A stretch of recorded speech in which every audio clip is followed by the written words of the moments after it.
નમસ્તે વિદ્યાર્થી મિત્રો, આપ સૌનું સ્વાગત છે. સામાજિક વિજ્ઞાન પ્રકરણ 9 વન અને વન્યજીવ સંસાધન. તો આજે આપણે નવું પ્રકરણ શરૂ કરવા માટે જઈ રહ્યા છીએ, વન અને વન્યજીવ સંસાધન. આપણે કુદરતી સંસાધનો વિશે માહિતી મેળવેલી હતી પ્રકરણ 8ની અંદર. સંસાધન એટલે કે માનવીની જરૂરિયાત પૂરી કરે એવી કોઈ પણ વસ્તુ કે જેના ઉપયોગ દ્વારા માનવી પોતાની જરૂરિયાતો શારીરિક તેમજ માનસિક ક્ષમતાઓથી પૂરી કરે તેને સંસાધન કહેવાય છે. માનવનું અસ્તિત્વ, પ્રગતિ અને વિકાસ સંસાધનોને આભારી છે.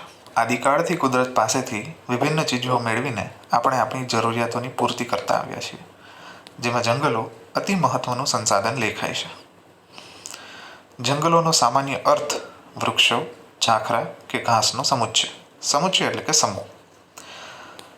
કુદરતી વનસ્પતિમાં એ જ વનસ્પતિને સમાવી શકાય જેનો ઉછેર માનવીની સહાય વિના કુદરતી રીતે થયો હોય તેને અક્ષત વનસ્પતિ કહે છે. મતલબ કે જંગલોની અંદર આપણે જેમ જોઈએ છીએ કે ત્યાં જે વૃક્ષો, ઝાડ, પાન, નાના નાના જે વૃક્ષો હોય છે ઉગે છે એ કોઈ પણ મનુષ્યની સહાય વગર ઉગતા હોય છે.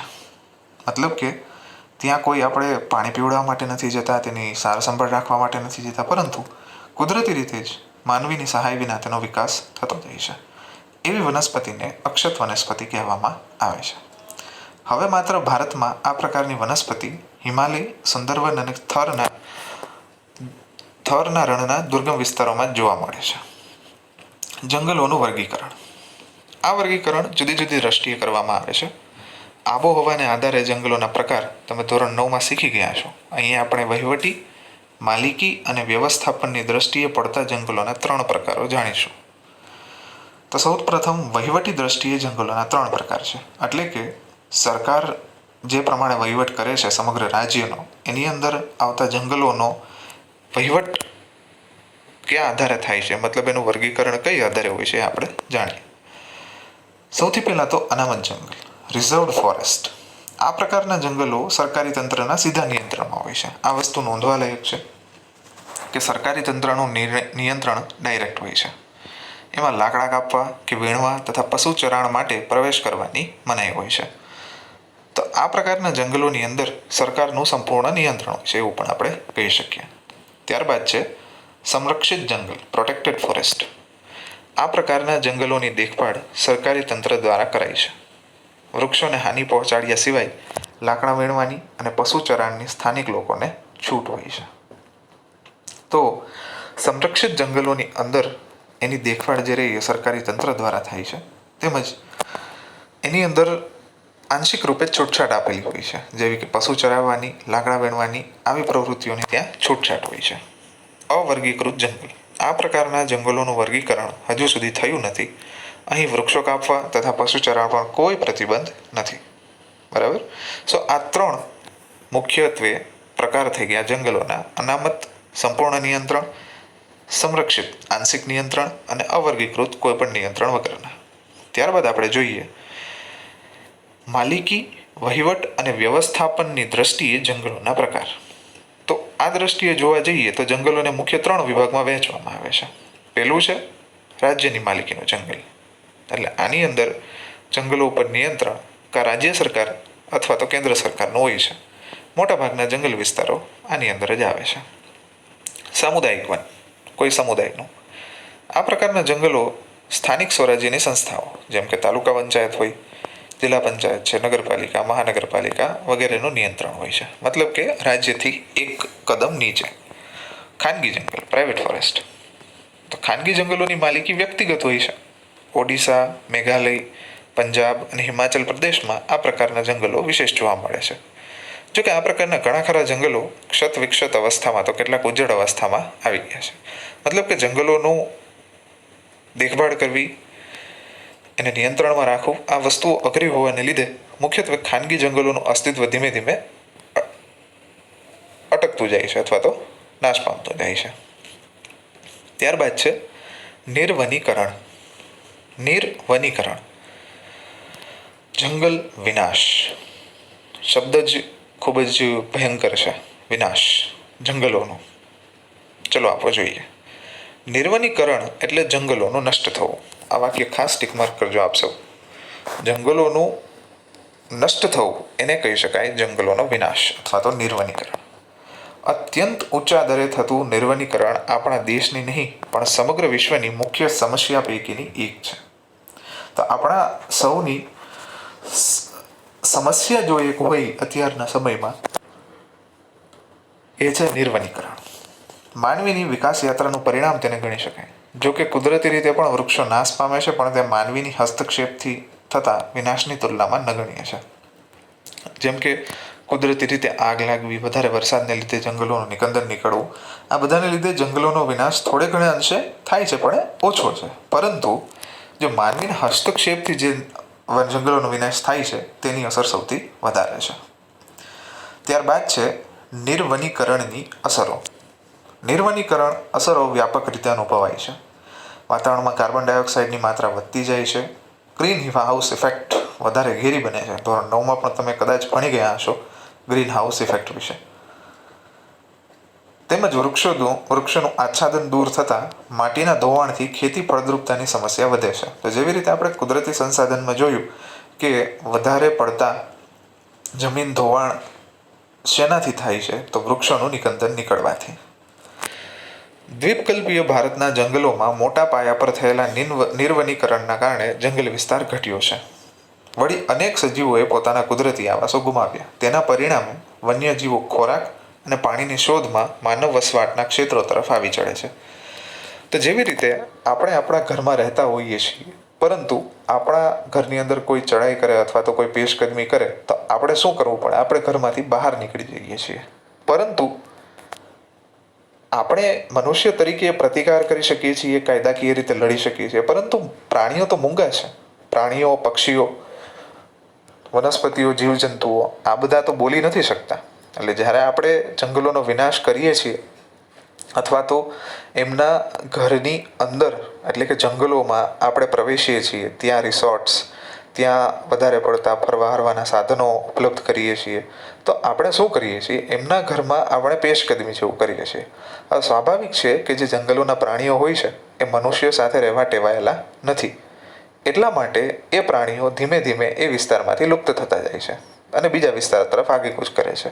પરંતુ જ્યારે જંગલોનો વિનાશ મોટા પાયે થાય છે ત્યારે એ પ્રાણીઓ પોતપોતાનું ઘર ગુમાવે છે અને આ ઘર ગુમાવવાને લીધે તેમનું ચઢાણ જે રહ્યું એ શહેરો તરફ થાય છે. આપણે અમુક વખતે છાશવારે હમણાં તો જોઈએ છીએ કે દીપડો આ ગામમાં ઘૂસી આવ્યો, સિંહના આ ગામમાં પેશકદમી, સિંહોની લટાર આ ગામમાં દેખાઈ, દીપડાનું ગિરનારમાંથી બહાર આવી જવું. તો આ પ્રકારની ઘટનાઓ શાને કારણે ઘટે છે? નિર્વનીકરણને કારણે. વધારે પડતી આધુનિકતાની દોટમાં આપણે એ ભૂલી જઈએ છીએ કે આપણે કોઈનું ઘર ઉજાડી રહ્યા છીએ. માંસાહારી વન્યજીવો દ્વારા જંગલની નજીકના ક્ષેત્રોમાં વસતા પશુપાલકોના પાલતુ પશુઓના મારણના બનાવો વધી રહ્યા છે. એટલે કે જે માલધારી વર્ગ આખો રહે છે જંગલમાં, જેમ કે ગીર છે આપણું, ગીરના જંગલોની અંદર માલધારી સમાજ આખો વસે છે.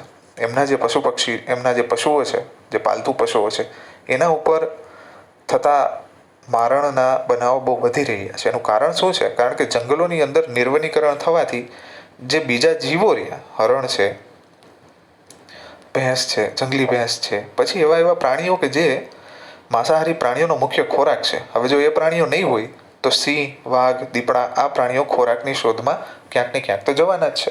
તો એને લીધે આ મારણના બનાવો વધી રહ્યા છે. ત્યારબાદ જોઈએ વન સંરક્ષણ અંગેના ઉપાયો. લાકડાના વિકલ્પે વાપરી શકાય તેવી સામગ્રી માટે સંશોધનો હાથ ધરવા. વન સંરક્ષણ કરવું એટલે જંગલોનું નિર્વનીકરણ થતું અટકાવવું. તો લાકડું જે એક ખોરાક રાંધવા માટેની મુખ્ય જરૂરિયાત છે, તો એ લાકડાને વિકલ્પે વાપરી શકાય એવી સામગ્રીનું સંશોધન કરવું જોઈએ. કારણ કે લાકડાનો વપરાશ વધતો જશે તો જંગલોનું કટાઈ પણ એની વધતી જશે. તેથી લાકડાનો વપરાશ ઘટતા વનો બચશે. જ્યાં જરૂરિયાત કે વિકાસ માટે નિર્માણ કાર્ય કરતા જે વૃક્ષો અનિવાર્યપણે કાપવા પડે તેની જગ્યાએ નવા એ જ પ્રજાતિના વૃક્ષો વાવવા જોઈએ. અને કદાચ જો કોઈ એવા વૃક્ષો છે કે જેને ફરજિયાત કાપવા જ પડે એવા હોય, કોઈ રસ્તો નીકળતો હોય, કોઈ ઇમારત બાંધવાની હોય, એમાં નડે એવા હોય, તો જ્યારે આપણે વૃક્ષો કાપીએ છીએ ત્યારે એ વૃક્ષો કાપવાની સાથે સાથે આપણે એ જ પ્રજાતિના વૃક્ષોને ફરી પાછા વાવવા જોઈએ, એ પણ ભૂલવું જોઈએ નહીં. અપરિપક્વ વૃક્ષોના કાપવા પર સંપૂર્ણ પ્રતિબંધ મૂકવો જોઈએ. જેમ કે નાના વૃક્ષો હોય કે જે હજી ઉગતા હોય, નિર્માણની અવસ્થાની અંદર હોય, એમના કાપવા પર આપણે સંપૂર્ણપણે પ્રતિબંધ મૂકી દેવો જોઈએ. જે ઉદ્યોગો જંગલોમાંથી કાચો માલ મેળવે છે તેને ભવિષ્યની જરૂરિયાત સંદર્ભે વનીકરણ માટે ફરજ પાડવી જોઈએ. એટલે કે એવા ઉદ્યોગો જેમ કે બેટ બનાવતી હોય, કોઈ પણ એક ઉદ્યોગ બેટ બનાવવાનો છે, ક્રિકેટના જે બેટ, તો ક્રિકેટના બેટની અંદર લાકડું જ વપરાય છે અને એ લાકડું કોઈ માનવ નિર્મિત નથી હોતું, એ કુદરતી રીતે જ આપણને જંગલોમાંથી મળે છે. તો એવા ઉદ્યોગો કે જે જંગલો ઉપર આધારિત છે એને જરૂરિયાતના સંદર્ભે ફરજિયાત વનીકરણ એટલે કે ટ્રી પ્લાન્ટેશનના પ્રોગ્રામમાં આપણે ભાગ લેવાની ફરજ પડાવવી જોઈએ. ઇકો ટુરિઝમના વિકાસના નામે જંગલની સ્થિતિ ન જોખમાય તે માટે કડક રીતે નિયમન કરવું. ઇકો ટુરિઝમ મતલબ કે જંગલોની અંદર આપણે જે ફરવા હરવા માટે જઈએ છીએ તો એની અંદર જઈને આપણે અમુક લોકો એવી પ્રવૃત્તિ કરતા હોઈએ છે કે જેને લીધે જંગલોના પ્રાણીઓને ખલેલ પહોંચે. તો આ પ્રકારના ઇકો ટુરિઝમના નામે જે ખલેલ પહોંચે છે અથવા તો જંગલોની સ્થિતિ જોખમાય છે એ ન થવું જોઈએ. બહુ મહત્વની વસ્તુ, લોકોમાં વ્યાપક જનજાગૃતિનું આયોજન કરવું જોઈએ કાર્યક્રમો દ્વારા. કારણ કે કોઈ એક વ્યક્તિ, એક સમાજ દ્વારા આ શક્ય નથી, પરંતુ સમગ્ર માનવજાત આ માટે વિચારશીલ બને, અલગ અલગ સમુદાયો ભેગા થઈ ને જંગલો વિશે વિચારે તો એના વ્યાપક પરિણામો આપણને જોવા મળશે. શાળા કોલેજોમાં શીખવાતા પાઠ્યક્રમોમાં આ અંગેની વિગતો સમાવવી અને વન સંરક્ષણની વિશેષ જરૂરિયાત સમજાવવી. એટલે કે શાળા કોલેજમાં જે આપણે વિગતો સમાવવાની હોય છે પાઠ્યક્રમમાં, એની અંદર વન સંરક્ષણ શું કામ કરવું જોઈએ, એની જરૂરિયાત શું કામે છે, નિર્વનીકરણની અસરો શું થઈ શકે એ વિશે આપણે સમજાવવું જોઈએ. ઘાસચારો અને બળતણ માટેની જરૂરિયાત માટે સામાજિક વનીકરણ અને કૃષિ વનીકરણને આયોજનબદ્ધ પ્રોત્સાહક પગલાં ભરી સઘનપણે વિસ્તારવા જોઈએ. જેવી રીતે હાલમાં જ વન મહોત્સવ ઉજવાયો, તમે છાપું જો વાંચતા હોય તો એની અંદર તમને ખ્યાલ આવશે કે વન મહોત્સવ દરમિયાન શું કરવામાં આવે છે, તો કે વિવિધ વૃક્ષોનું પૂરા ગુજરાતની અંદર મોટા પાયે એક મહોત્સવ ગોઠવવામાં આવે છે કે જિલ્લા કક્ષાએ તેમજ તાલુકા કક્ષાએ અધિકારીઓ, પદાધિકારીઓ તેમજ તે પક્ષના અલગ અલગ પક્ષના નેતાઓ દ્વારા વૃક્ષોનું વૃક્ષારોપણ કરવામાં આવે છે મોટા પાયે. તો આ માટેના પગલાં આપણે ભરવા જોઈએ. બળતણની જરૂરિયાતમાં લાકડાના વપરાશને બદલે સૌર ઉર્જા, કુદરતી વાયુ વગેરે વિકલ્પ અપનાવવા જોઈએ. સૌર ઉર્જા, કુદરતી વાયુ એ એવા સ્ત્રોત છે, ઉર્જાના અખૂટ સ્ત્રોત છે. તો ઉર્જાના જે ખૂટી જાય એવા સ્ત્રોત છે એનો વપરાશ આપણે ઘટાડવો જોઈએ, જેમ કે લાકડું. વન સંસાધનોનો કરકસરભર્યો ઉપયોગ કરવો. કીટકોથી ક્ષતિગ્રસ્ત થયેલા વૃક્ષોને દૂર કરવાથી અન્ય તંદુરસ્ત વૃક્ષોના વિકાસની પ્રક્રિયા ઝડપી બને છે. દાવાનળથી જંગલોને ભારે નુકસાન થાય છે, તેના શમન માટે રાષ્ટ્રીય સ્તરે અલાયદું તંત્ર કે દળ ઊભું કરવું જોઈએ. જંગલ ક્ષેત્રોમાં આવેલા ધાર્મિક આસ્થા કેન્દ્રો પર ભરાતા મેળા, યોજાતા ભંડારા કે પરિક્રમા સમયે પરિવહનની સુવિધા વધતા અને પ્રવાસ સુગમ થતાં હજારો યાત્રિકો પહોંચે છે. તે સમયે થતો કચરાનો યોગ્ય નિકાલ ન થવાથી જંગલ દૂષિત થાય છે. જેમ કે ગિરનારની પરિક્રમા જ્યારે થાય છે તો ગિરનારની અંદર હજારો શ્રદ્ધાળુઓ બહુ આસ્થાપૂર્વક ત્યાં પરિક્રમા કરવા માટે આવે છે. શ્રદ્ધાળુઓ તો આવે છે, પણ સાથે સાથે જે ખોરાકની વસ્તુઓ લઈ આવે છે, બીજી પહેરવા ઓઢવાની વસ્તુઓ લઈ આવે છે. તો એના લીધે જે કચરો થાય છે એ કચરો એ લોકો બીજે ક્યાંય નાખવા નથી જતા, પરંતુ જંગલોની અંદર જ ફેંકી દેવામાં આવે છે. તો આસ્થા અને શ્રદ્ધા એ વ્યક્તિગત વિષય છે, તેમજ એ બહુ ભાવપૂર્વકની એમની લાગણી હોય છે તો જ આવતા હોય, પરંતુ વ્યક્તિઓએ આ માટે પોતાની રીતે પણ જંગલોનો ખ્યાલ રાખવો જોઈએ. તેમજ જ્યારે બી પરિક્રમા કે આવા ઉત્સવો પૂરા થાય ત્યારે એની અંદર એક ક્લીન વિઝિટ થવી જોઈએ કે જ્યારે લોકલ મહાનગરપાલિકા કે નગરપાલિકાઓ દ્વારા એને સફાઈની એક ઝુંબેશ ઉપાડવી જોઈએ. પશુ ચરાણ માટે અલાયદા વિસ્તારો રાખવા જોઈએ. એટલે કે પશુઓના ચરાણ માટેના જે વિસ્તારો હોય એને અલગથી આપણે રાખવા જોઈએ, જેથી કરીને જંગલોમાં એનું નિર્વનીકરણ ન થાય. ત્યારબાદનો મુદ્દો છે વૈવિધ્યસભર વન્યજીવન. આ મુદ્દા ઉપર ચર્ચા કરતા પહેલા હું તમને કહી દઉં કે વન સંરક્ષણના જે ઉપાયો રહ્યા એ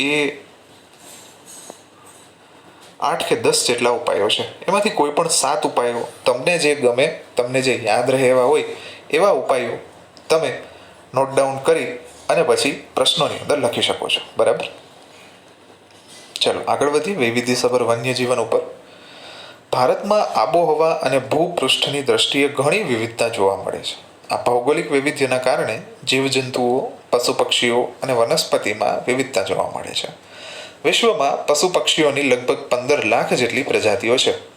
તેમાંથી 81,251 જેટલી પ્રજાતિઓ ભારતમાં જોવા મળે છે.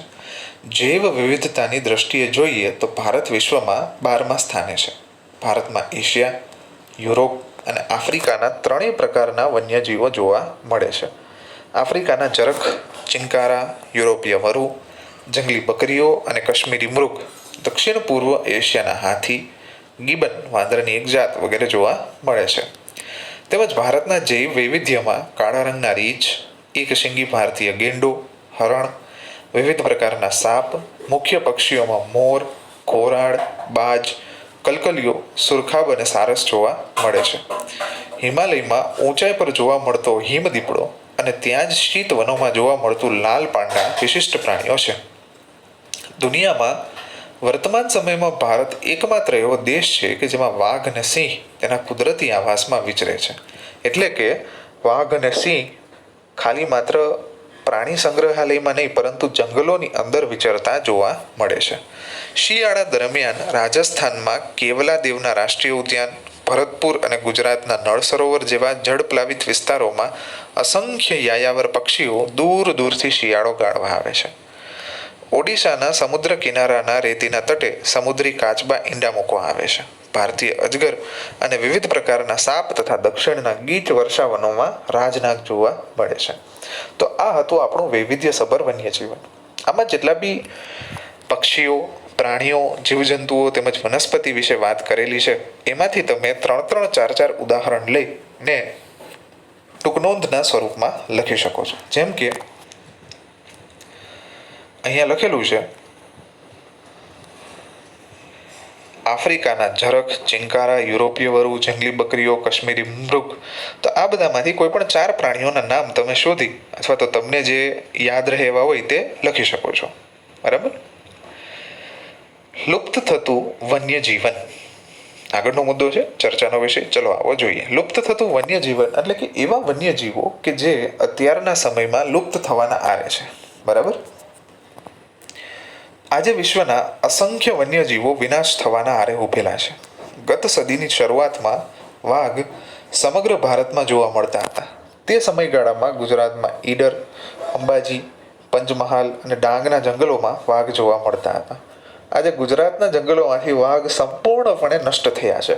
તો જ્યારે આજથી 50 કે 100 વર્ષો પહેલાની આ વાત કરેલી છે કે જ્યારે વાઘ સમગ્ર ભારતમાં જોવા મળતા. સમગ્ર ભારત એટલે કે માત્ર મધ્યપ્રદેશ કે તમિલનાડ કે એ વિસ્તારોમાં નહીં પરંતુ ગુજરાતમાં પણ વાઘ જોવા મળતા. પરંતુ અત્યારે આપણે જોઈએ છીએ કે માત્ર સિંહોની થોડી વસ્તી આપણા ગુજરાતમાં જોવા મળે છે, જે રાની પશુ કહેવાય.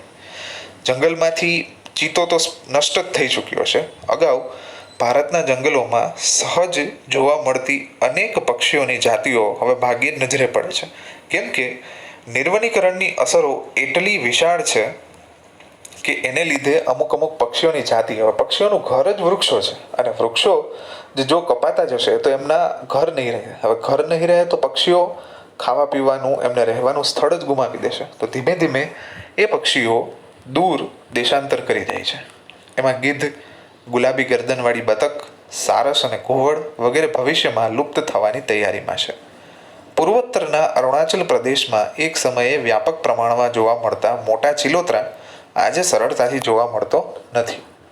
નદીઓના મીઠા પાણીમાં જોવા મળતા ઘડિયાળ, મગર, જે આપણે મગરની પ્રજાતિ છે, અને ગંગેય ડોલ્ફિનના અસ્તિત્વ પર આજે ભારે સંકટ છે. ઓડિશા, ગુજરાત વગેરે રાજ્યોના સમુદ્ર કિનારે ઈંડા મૂકવા આવતા સમુદ્રી કાચબાઓની સંખ્યામાં સતત ઘટાડો નોંધાયો છે.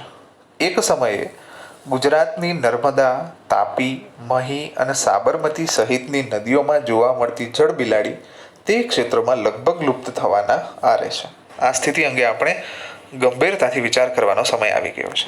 તો વિદ્યાર્થી મિત્રો, આની અંદર આપણે એવા પ્રાણીઓની પ્રજાતિ વિશે જોયું કે જે હાલ જેમનું અસ્તિત્વ ઉપર ભારે સંકટ છે, જેમ કે ઘડિયાળ અને ગંગઈ ડોલ્ફિન, સમુદ્રી કાચબાઓ, પછી જળ બિલાડી, ત્યારબાદ મોટા ચિલોતરા, ગુલાબી ગરદનવાળી બતક, સારસ અને ઘુવડ. તો આટલા એવા પ્રાણીઓની પ્રજાતિ છે કે હાલ લુપ્ત થવાના આરે છે. બરાબર. વન્યજીવોના વિનાશના કારણો જોઈએ આપણે. જંગલ ક્ષેત્રોમાં ઘાસભૂમિ અને જળ પ્લાવિત વિસ્તારોમાં થતી માનવીય દખલથી વન્યજીવોના પ્રાકૃતિક આવાસો જોખમાય છે. તો સૌથી પહેલા તો માનવીય દખલઅંદાજી વન્યજીવોના વિનાશનું મુખ્ય કારણ છે. બીજું, જંગલોનો વિનાશ એ વન્યજીવોના વિનાશ માટે સૌથી પ્રાથમિક રૂપે કહી શકાય કે કારણભૂત બાબત છે. તેની છેવટની અસર એ છે કે વન્યજીવો ઘટતા જાય છે. તેમજ પ્રાણીઓના અમુક જે ભાગ હોય છે શરીરના, એના માર્કેટમાં ખૂબ જ ઊંચા ભાવ હોય છે. એ અમુક ઔષધિઓમાં વપરાય છે, તેમજ શોખના સ્વરૂપે પણ એ લોકો રાખતા હોય છે. જેમ કે વાળ, ખાલ, હાડકાં, આના માટે પણ શિકાર કરવામાં આવે છે. મનુષ્યના લોભ લાલચથી કરાતું જંગલોનું અતિદોહન, સડકો, બહુહેતુક યોજનાઓનું નિર્માણ, ખનિજ ખનન, નવી વસાહતો કે શહેરોનું વિસ્તરણ વન્યજીવોને નિર્વાસિત કરે છે. આપણે જેમ જોઈએ છીએ કે પહેલાના સમયમાં વૃક્ષોનો વિસ્તાર ખૂબ જ વધારે હતો. ત્યારબાદ ધીમે ધીમે શહેરીકરણ થતાં શહેરો જેમ વિસ્તરતા જાય એમ જંગલો કપાતા જાય છે. તો આના કારણે પણ વન્યજીવોનો વિનાશ થતો જાય છે. ઘાસચારો, બળતણ કે પશુચરણ માટે જંગલો ઉપર દબાણ વધી રહ્યું છે. જંગલોની આગ અનેક પ્રજાતિને ભરખી જાય છે.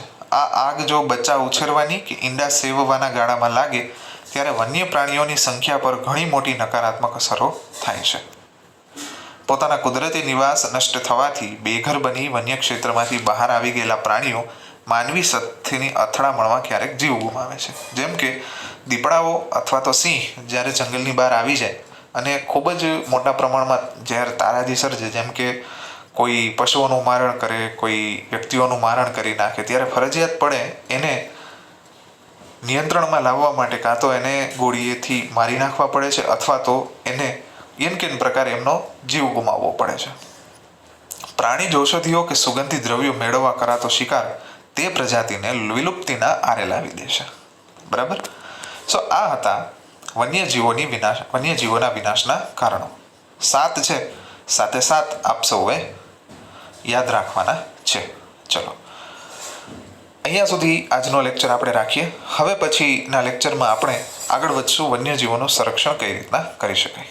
આભાર.